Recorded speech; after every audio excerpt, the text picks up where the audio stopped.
On today's episode, how many nameless ghouls does it take to record a studio album from Ghost? We have one of them with us today. All this and more on GonstFM Off Air.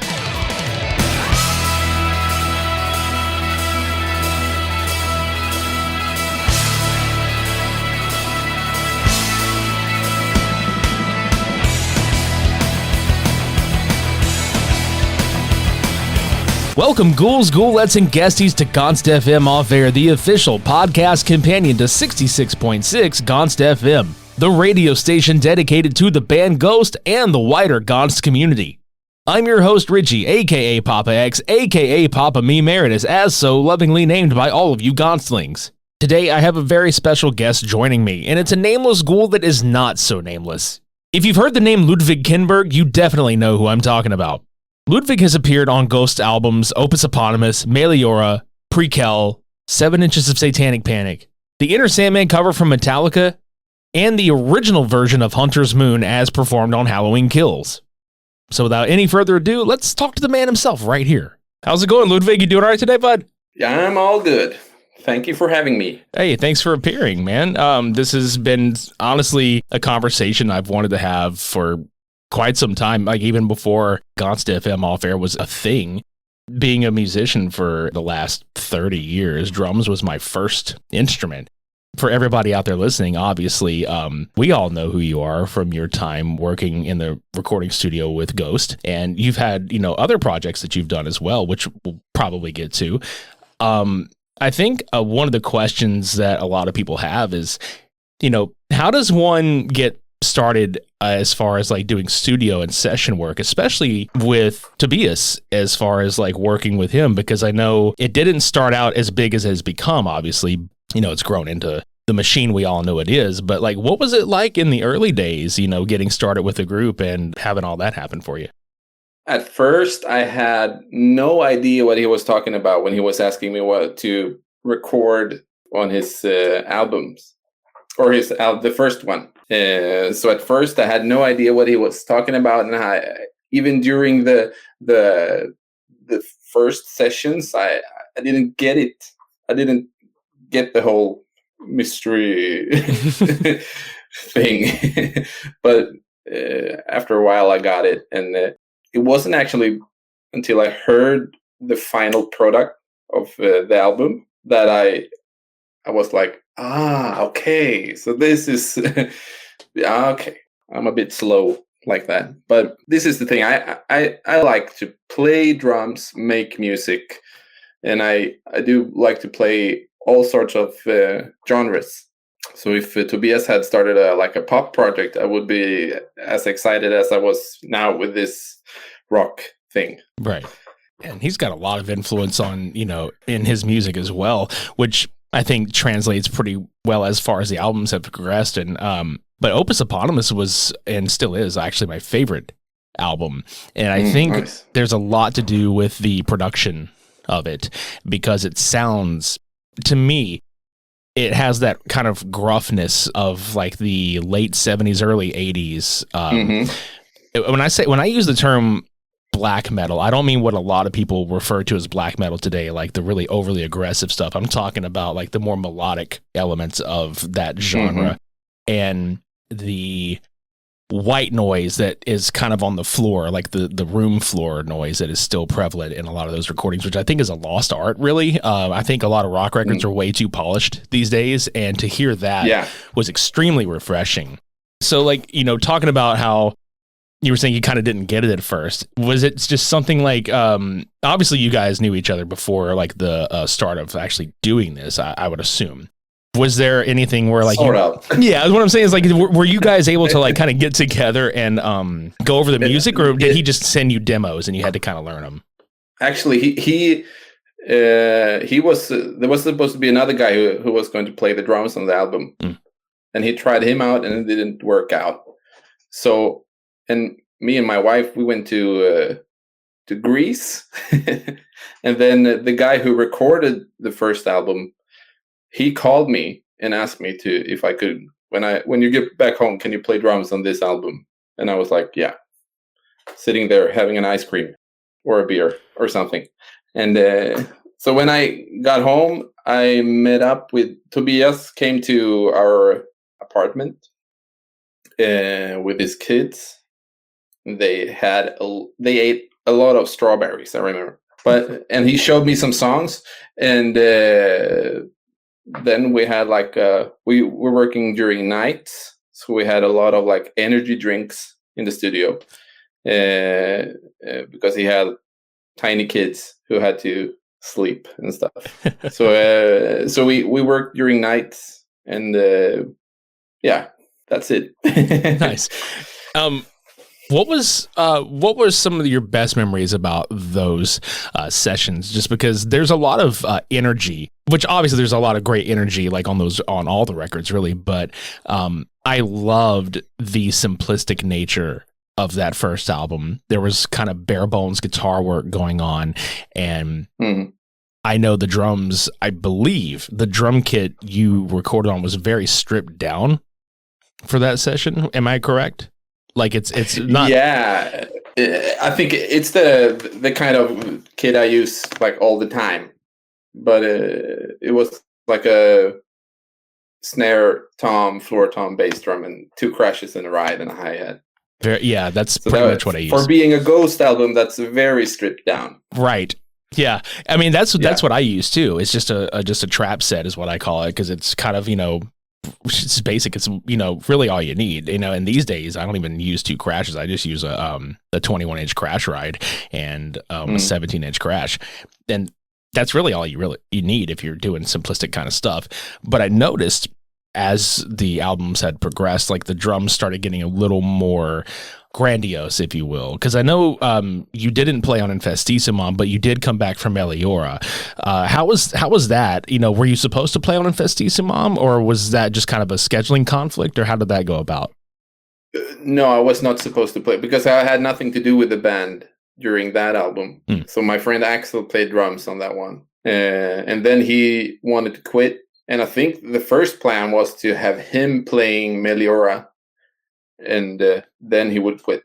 But Tobias called me and asked me if I wanted to play, and of course I wanted to play on that one. That's a fun record. He actually, and he wanted me to play in the band as well. Yeah, that's what I was going to ask you too. If you ever had any kind of, because I know you play live with other stuff. I just didn't know if that was something that was ever on the table. Like if you were supposed to just maybe go on tour with them, or like be maybe a more permanent fixture behind the scenes and on the road, or. Yeah, he wanted me to play for the band like after the first album as well. And then I said I got my first kid like right after, and during Meliora. My second kid was born kind of right before I went to LA. So it didn't feel right to go on tour. When he asked me to play live with them during the Meliora cycle, I really thought about it, and I had me and my wife talked a lot about it. I talked to Tobias about it, and then I finally was like, no, I don't want to play with him right now. Yeah, and I was kind of in the same boat too. In a band that I was in years ago, we would do a lot of weekend gigs and touring when we could. And my son, who is almost 16, actually, he will be 16 as of airtime of this episode. Happy birthday. Thanks, man. Yeah, he's taller than me, and it's insane. I didn't think he would be that tall. I'm 5'11". I was like, oh my god, he's passing me up, and I feel old. And I started thinking about that's a big reason why I stopped actively touring and actively gigging, is I wanted to be a dad. So I totally get that. Besides, I think your gig is kind of like a sweet spot. You still get to play music, and you still get to do recordings, and you get to be creative, but you don't have to have the wear and tear of the road life, because it does kind of wear on you after a while. I've done it long enough to know.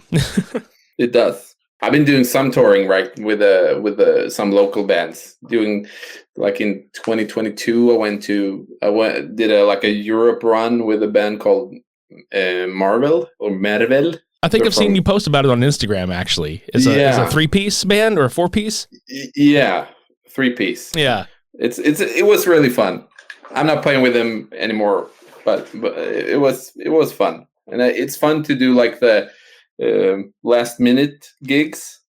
So I had a friend who was his band was supposed to play a show in December, and he asked me like a week before the show, "Can you learn like 8 songs and come play a show with us?" And I was like, "Yeah, I will do that."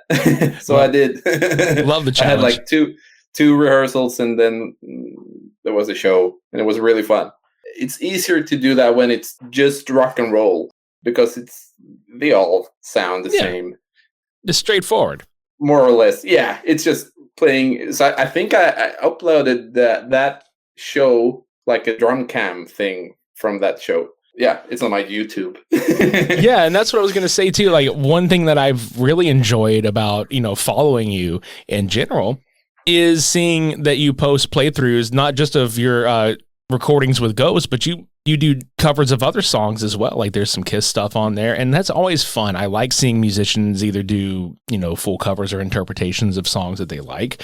So I guess that kind of leads me to another question, is like, who were some of your drumming influences when you first got started playing? Because that's kind of like where my brain goes. Anytime I get to speak with a fellow musician, I'm like, oh, let me pick your brain about, like, who you liked, growing up, because I think it's very easy for many drummers, and I'm sure you've heard this conversation several times. It's very easy for any drummer to say Neil Peart of Rush. It was like their biggest influence, which I'm sure Neil has influenced so many, but like one of my biggest influences was Stuart Copeland of The Police and Alex Van Halen, stuff like that. Yeah. So I'm just curious, like, who were some of your influences whenever you were first getting started in the industry?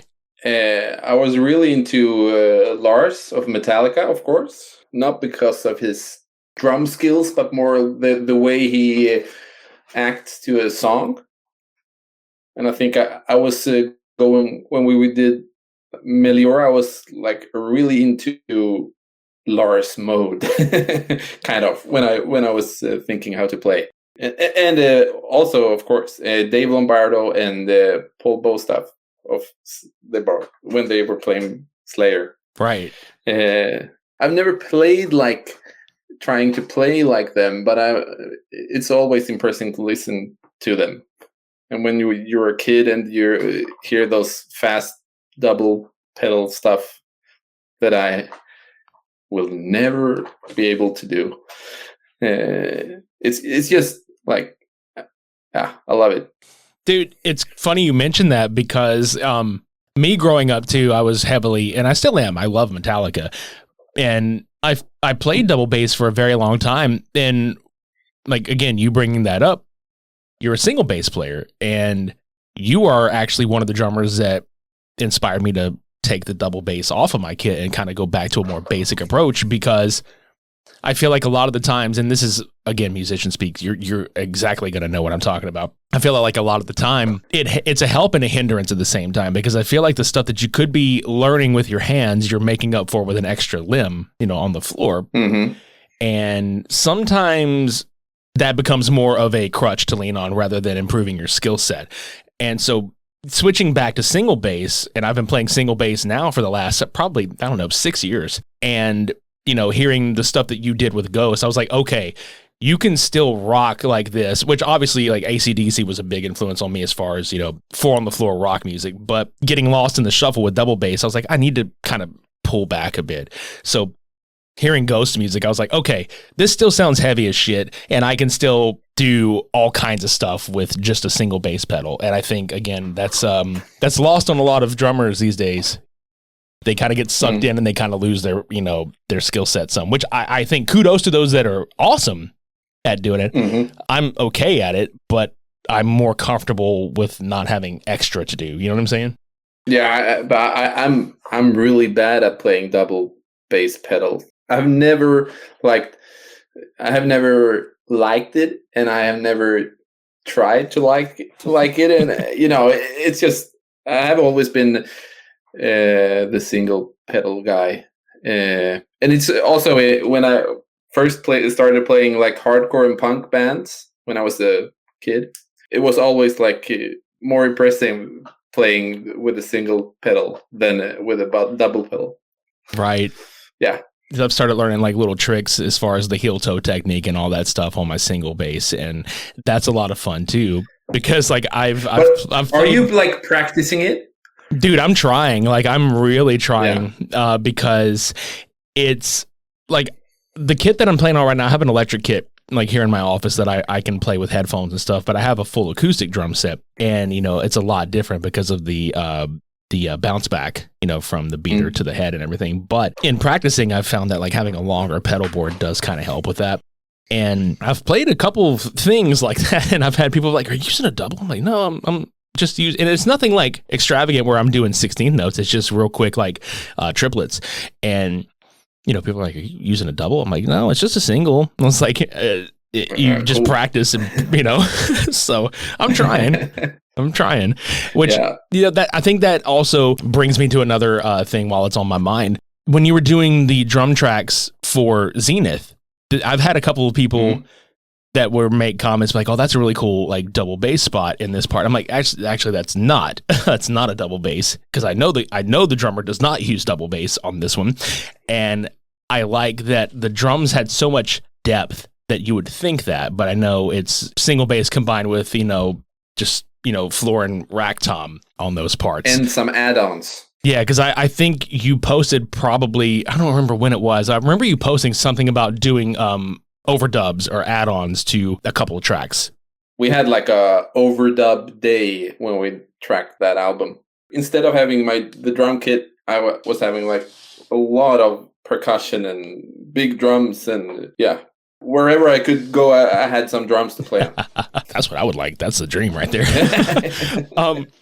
How was the recording process for that album, actually, for Meliora? Because I believe Zenith was it done during those sessions? Mm-hmm. Okay. So as far as like the writing process, like from Opus to Meliora, did anything change, or was it just kind of like the same process, if you would say, as far as like getting demos, practicing them, and going in the studio? Or are you allowed to be creative at all with some of the parts? Yeah, I'm allowed to be creative, but that one was pretty tough because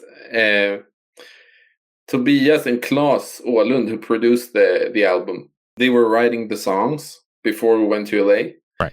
And I was supposed to get a link before going to LA, but I got the link like the day after I came to LA. So I had no time to listen to them. Oh shit. But we went to another studio before we recorded the drums at East West Studios, and before that we went to another studio which I don't remember the name of, but we had like this practice room where we were talking some details before heading to the big drums. So I had some time to practice for like a day, I think, before heading to the studio. And then when we went to, this was the first time doing like the separation stuff. So we recorded the drums first, and then recorded the cymbals right after. Oh, cool. So you actually separated like the drums and the cymbals as their own tracks. Yeah. I love that technique so much. In fact, one of the first times I ever remember hearing that was Dave Grohl. Is like that's pretty much how he always does his drum tracks. Yeah, because Adam Kasper, who was working on Songs for the Deaf, he was working on Meliora. Dude, that makes so much sense because some of the production technique is so similar. And Songs for the Deaf is one of my very favorite rock albums, ever. It's so good. Shit, that's so interesting to hear. Dude, was it also the other studio that you guys went to? Was it the Village Studios or was it American Studios? Because those it was the Village. Okay. It was a tiny room in the Village. Yeah. Okay. Yeah, I don't know what made me think about that, but I was just sitting here. I was like, I know that there's like 2 or 3 different ones here in the States that you guys worked on that album. Yeah. Wow. Yeah, and that makes so much more sense because for anybody out there listening to this conversation that kind of has no clue what we're talking about in terms of the cymbal and actual tom and bass drum and snare separation in recording, this helps a ton with cymbal bleed into microphones, and it results in a much cleaner sound for both the cymbals and a more full sound for the toms, and you can equalize everything better. So correct. Yeah, so I love knowing that is a thing, which is impressive considering most of Ghost albums have that very still kind of live feel, even though it's all tracked and it's all separate tracks. I love, again, that it does not sound overly polished. As far as with Opus and Meliora, of those two records, like, were there any standout tracks that you had probably the most fun doing? We didn't do the separation stuff thing on Opus. So the first time we did it was on Meliora. But favorite track on Opus is Satan Prayer. I love playing that one. Yeah, it's a great one. And I remember I love tracking it as well. And I remember that there's a ride feel thing where in a break in that song, and that was really like, I just made it. I was in the moment. I love that part too, honestly, where the drums kind of stop and they go cut time, and the tom feel like, you know, like right there. It's one of my favorite pieces of that track, actually. Really, that one and Death Knell are probably my two very favorites on that record. Yeah. And then with Meliora, obviously, like it seems like you had an upgrade on the drum kit too. Bigger budget. Yeah, that's right. Everything's bigger. So bigger sizes. That's right. What was the gear that you use, man? Do you kind of stick with the same gear on most of this stuff, or is it just kind of what's available to you, or whatever just sounds good? Or on Meliora, we used this giant Gretsch kit, but I think the producer, we had the drum doctor, you know, Ross Garfield, I think his name is Ross Garfield. Yeah. We contacted him and told him what kind of sound we wanted. And then whatever you ask for, he's got it. I would just love to have that at my disposal. Yeah. And he was like, if I don't have it, I'll get it. Okay. Perfect. That's great. I actually use Gretsch as well. That's a drum company I have actually used, I think, for the last 18 years of my playing. Them and Vader drumsticks, like Fatback 3A is the stick model that I used. Really? The same you use the nude version or the regular version? Regular. I haven't tried the nude one yet. Is it a better feel? Do it. Better grip. I will definitely switch to that because live, that's what I use. I use those whenever I'm doing live gigs. If I'm recording, I just use the LA 5A nylon tip. So I'll definitely do the nude one because like better grip is always good. Yeah. So yeah. Awesome. Pro tip. I will write that down. So yeah. Did you do more stuff with, because I know you did Precal and I believe the 7 Inches EP. And I want to say, was that the kind of the last of like the stuff that you've done with the band as far as like in succession after Meliora or Pope Star? Were you on Pope Star? No. Okay. I was not on Pope Star. I was doing 7 Inches Satanic Panic. And then we did a Metallica cover as well. Yeah. Okay. So those were all fun. Like Prequelle, I think drum wise has some of the more big is kind of the term that I would use. Faith, Rats, See the Light, like all these songs are just so epic in scope, if you will. And honestly, Rats is the song that got me into the band, like full blown.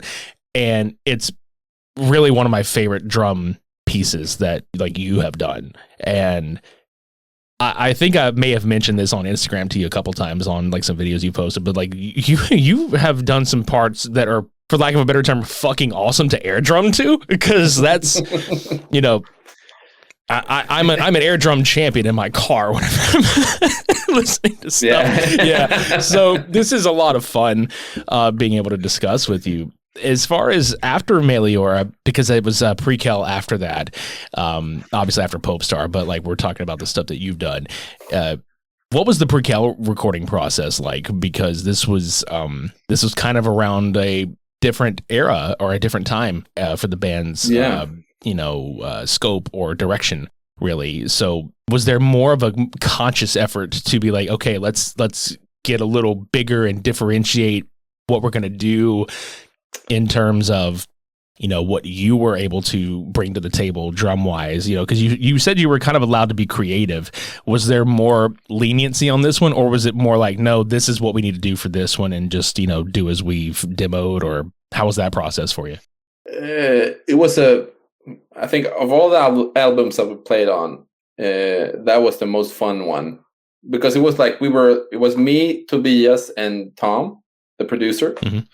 and it was only us three in a studio, and it was like just hanging out with your friends. When we did Meliora, it was more like a business type of thing, because we were in LA and it was a lot of money, and we had to like show all these tracks to people who was supposed to pay for us, right, and all that. But doing the Prequelle album was that was the most fun one, I think, because it was really creative. It was really fun to work with Tom.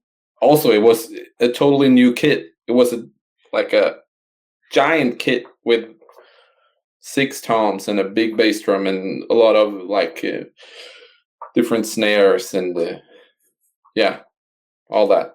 It was just really cool. And in the nights, me and Tom went to our apartment and watching like Borat movies and nice, all that. Hell yeah. And Tom has worked with some cool bands too. Like he's worked with the Pixies, and I think he did some work with Royal Blood too. Like and Rammstein. Yes, absolutely. What an array of bands, you know what I mean? Like to kind of bounce back and forth from. He's great. He's the best. He's so good. Super nice guy, and he makes it all feel like easy and really like almost cozy sometimes. That's the best experience. I feel like the more laid back and relaxed you are, and not really having a conscious mind of it being too business oriented, like you just mentioned, it was like hanging out with your friends in the studio. You can tell, and I really say this, both as somebody who has recorded and has played, and also as a fan, despite all the stuff that was happening outside of the group, that album, in terms of musicianship, songwriting, playing, energy, it felt reinvigorating, and it felt fun, and it felt loose in some areas in a good way, What was your favorite on that one? Like, I know, because Rats is like a fun one to play, but is there one that maybe like people wouldn't expect that you had a good time on? I had some time rehearsing for that album, and I think I uploaded a video of me rehearsing See the Light, and that was a really nice song to play, to record. Also, Faith, which is one of my favorites. That one was really fun too. That one's heavy as hell. I don't care what anybody says. That's a heavy ass song. I love it. Yeah, it is. Really fun to play. And also the what's it called? Miasma. Yeah, the instrumental. That was a fun one. Yeah, Miasma is really like that is, at least in our circle, which I know, like when I say our circle, I mean like the GonstFM fan group that I run on Facebook. Like we all love that one. I mean, we all love all the songs, but like Miasma is definitely one that we all talk about and rave about quite often. In fact, that's really fun. Yeah, it is, man. And I'm a fan of instrumental tracks too. So hearing that, and then I think Helvetis Foster is another one that is just really cool in terms of there's like a style switch in the dead center of it. Do you know what a Helvetis Fönster is? It's Hell's Window, correct? Like that's what they consider to be like a Hell Window. Yeah. But what it means is that like the part where you can almost see a tiny bit of the boob of side boob, basically. for the side boob. Yeah. That's the Helvetis Fönster. I love that. Yeah. And I think it was that. Yeah, it's very fitting, like with the humor, like some of the humorous aspects of the band, like that's very fitting, and I love that. It's great. Yeah. I think my actual favorite underrated, and I call it underrated because I feel like this one doesn't get as much attention, is Witch Image. I thought Witch Image was such a fun song. Yeah, that's with the fill in the ending. Yeah. I think. Yeah. That's it. That's my dad's favorite song. Oh, really?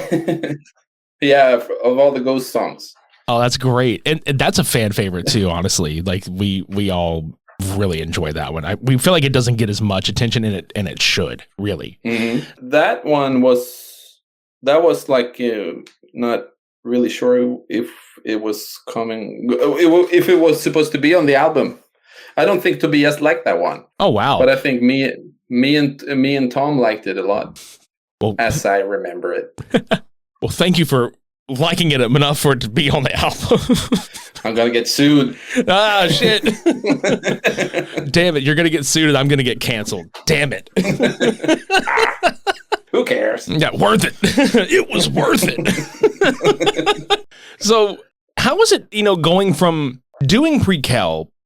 From what I see is a very operatic sounding record, because there's very big symphonic elements in a lot of the songs, and the scope is huge, to dialing it back to quote, I'm air quoting here, the 1960s for 7 Inches of Satanic Panic. That had to be kind of a fun tonal shift as far as getting a different genre, so to speak, in there, because I love playing all kinds of stuff. If I had to play one genre of music the rest of my life, I could do it, but I don't think I would have as much fun. I like to be as diverse as possible. Were you able to kind of dial in more of pocket playing, as it were, like playing in the pocket on those tracks? Was it more fun to just not have to be overly complicated with drum fills and stuff? Yeah, that was a super fast session. It was like a 3-hour session. It was just all glued together from the beginning. Right. So I went to Stockholm in the morning and got picked up on the train station, and then we went to the studio, and we had a listen and talked about it, and then a couple of hours later I was done, and I just went home. And it's all live. So it's me, Tobias. It was the first time me and Tobias actually recorded something together in a room.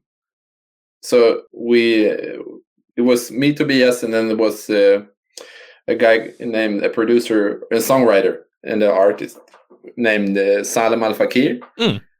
And another guy called Vincent Pontare.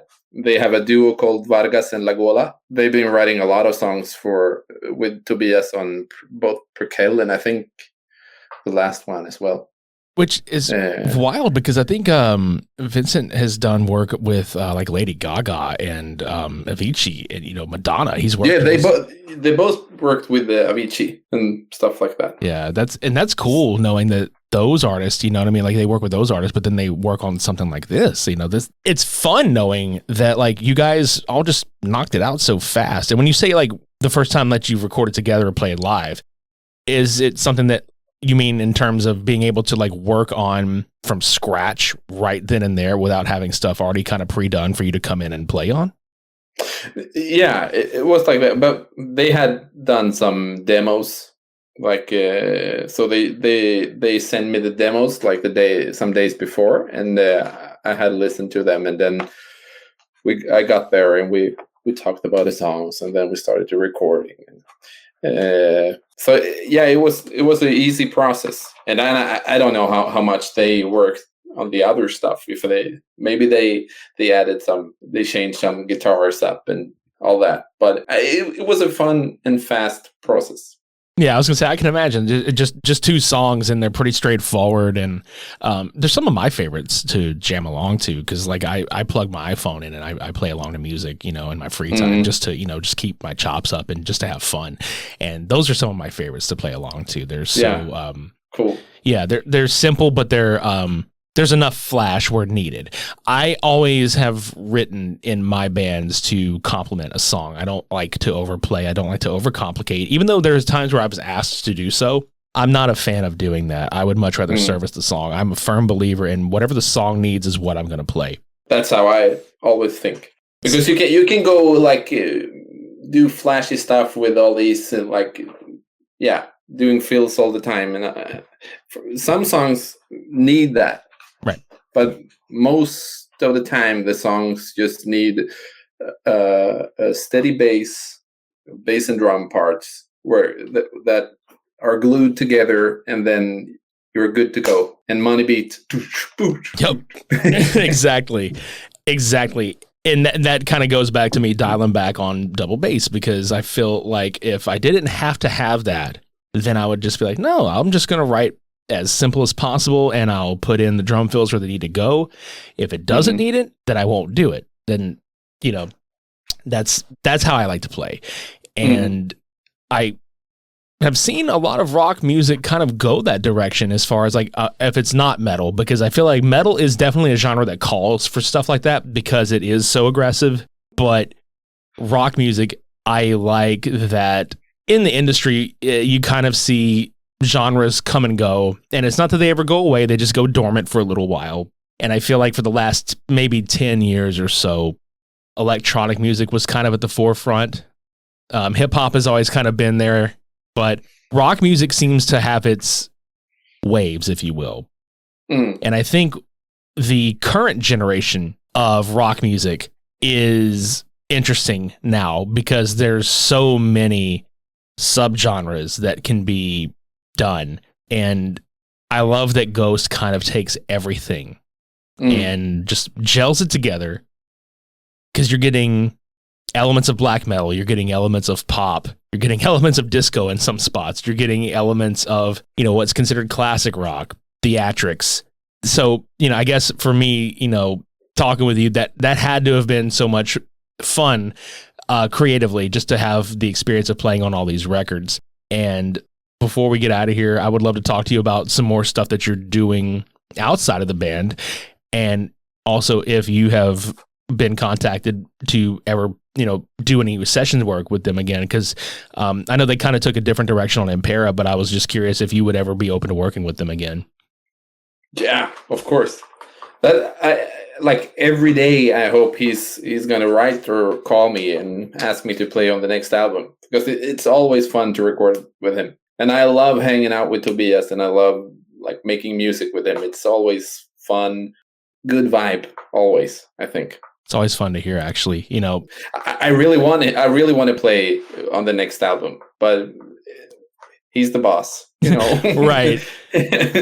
Well, and it would be great too, you know, just to, even if there's like another EP or like anything like that, it would be fun to hear your work on there again, because I thoroughly, as much as I loved Impera, because I think it's a great rock album, and it really is. I really do enjoy the work that you have done with the band. Thank you. Personally. Oh, you're very welcome. I thoroughly enjoy it. Like I said, Opus is my very favorite album of the band's, and Prequelle being like my door to listen to the entire discography. You know, it's tonally different on each one, but there's still some of the same elements and stuff like that. So I guess I on behalf of myself and a lot of the fans out there, like, thank you very much for participating and giving us like some badass shit, really, at the end of the day, because it just is. And dude, I'm excited to like hear if you have anything else in the pipeline that you want to talk about, as far as like if you're doing any other recording projects with other artists or any kind of solo work or anything like that. I'm actually like in the middle of, I was supposed to release like a solo song last Friday, I think. But as always, I'm really like disappointed with my own music and stuff like that. But I'm in the middle of like tracking stuff for a solo project, I guess. So hopefully we'll release that in a couple of weeks. Nothing like, I don't know. It might be more like it has nothing to do with rock or anything, with nothing like Ghost stuff or anything like. It's more like a pop spaced out thing with a lot of synths and yeah. That's right up my alley though. And I think I don't know if it would surprise you to learn, but just spending time doing GonstFM, doing some of the radio rituals that I've done, it's so cool to see that most of the fans of Ghost have broad music taste. So I'm almost positive that whatever you're putting out would be of interest to any of us, because I certainly am interested. I love that kind of stuff. I'm a big fan of synthesizer work in music. It's fun. In fact, like before we started like, you know, talking like on recording, my friend and I, the music that we make, it's very synth based. Like we incorporate synthesizer elements into what would have been like 90s grunge music and, you know, weird shit. We want to like mishmash all kinds of shit together because, you know, just kind of how our brain works. So knowing that you have stuff like that in the pipeline is super awesome. And would people be able to follow you like on Instagram for most of like what you would have coming out, or is there anywhere specific that, you know, you release? No, I think I will put it out on my just the Instagram I use all the time. One thing that I have not figured out yet is I've been talking to my wife about this. I don't have a good like name for the project. So that's kind of the reason why I don't. It seems so like to just release Ludvig Kennberg new album. Sounds it's a bad name for a project. That's the thing I have. I should be angry at my parents for giving me that name right now because it's a sucky. So forget it. I have that problem too. Like I have, and it's always where like the one time you're not being too overly critical of your own work, and you're like, damn, I'm proud of this. I can't wait to put it out. What the fuck am I going to call it? Because I certainly can't use my name. It needs to be cool enough to match whatever I've got going. Yeah. And I'm really bad at coming up with like band names and stuff like that. Oh, so we'll see. Yeah, me too. I have a notepad somewhere from like, oh God, probably 20 years ago. It's stuff that I thought at the time was really cool. And I recently uncovered it. And I was looking at it and I was cringing so hard because I was like, I really thought this shit was cool. What was I thinking? Yeah. So I feel that. I get that on every level. Wow. Yeah. So, we'll see what happens. Absolutely. But there will be some music from me in the future.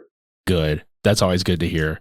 And hopefully I get a call from Tobias tomorrow asking me to play on the new album. And then I'll say no. No, just kidding. You tell him no, he'd probably be like, wait, what? No. He'd tell you no right back. No, you're going to. It's like, all right, cool. Got my foot in the door now. Okay. It's like just email him back. Well, you have seen my resume, right? You do. Yeah. Do you know who I am? Yeah, you know who I am, buddy. Ludvig, I really, really appreciate you coming to hang out today and, you know, just hanging out and just having conversation. It's what I love to do. I love speaking with people like you, fellow musicians, and just nice people all around. You've been an absolute joy to talk to. Same to you. You're easy to talk to. I really appreciate that. Thank you. Yeah, you're really easy to talk to. Some people are like, make me feel nervous, but you don't. That's a good thing. I will take that compliment and freaking run with it. That is. Yeah. I'm serious. That's one of the highest compliments I think I've ever had. So I really appreciate that. You're welcome. Awesome. I, again, want to thank you very much for hanging out with me today. I know all of our listeners are going to thoroughly enjoy this conversation. And you're welcome back on anytime you'd like to hang out, anytime you have any projects you'd love to cover. I would love to talk to you again in the future about anything. It would be nice to talk about if I or when I release my own music with a super cool name. I can come back on your show talking about that. I would absolutely enjoy that. So definitely, whenever that happens, just reach out, dude. I've got you. Thank you for having me. You're very welcome. Take care of yourself, all right, bud? You too. If you would like to follow Ludvig on Instagram, his link is in the show notes below. For past, present, and future episodes of GonstFM Off Air, you can subscribe to us on Apple, Spotify, or YouTube. You can leave us a rating and review on Apple Podcasts, you can leave us a rating on Spotify, and you can comment on individual episodes. If you're listening to this episode on YouTube, leave a comment below, click the like button, and be sure to click the bell for notifications. If you have not subscribed, please do so. If you would like to come to a GonstFM radio ritual, if you would like to buy GonstFM merchandise, if you would like to join the official GonstFM Facebook group, all of this can be found in the show notes below. And so, my dearest Gonslings, this brings today's episode to a close. Some of you I will see in Internet Land. The rest of you I will see in GonstFam. Take care of yourselves. And remember, until next time, in Gonst, we tronst. I'm Richie. I'll see you next time.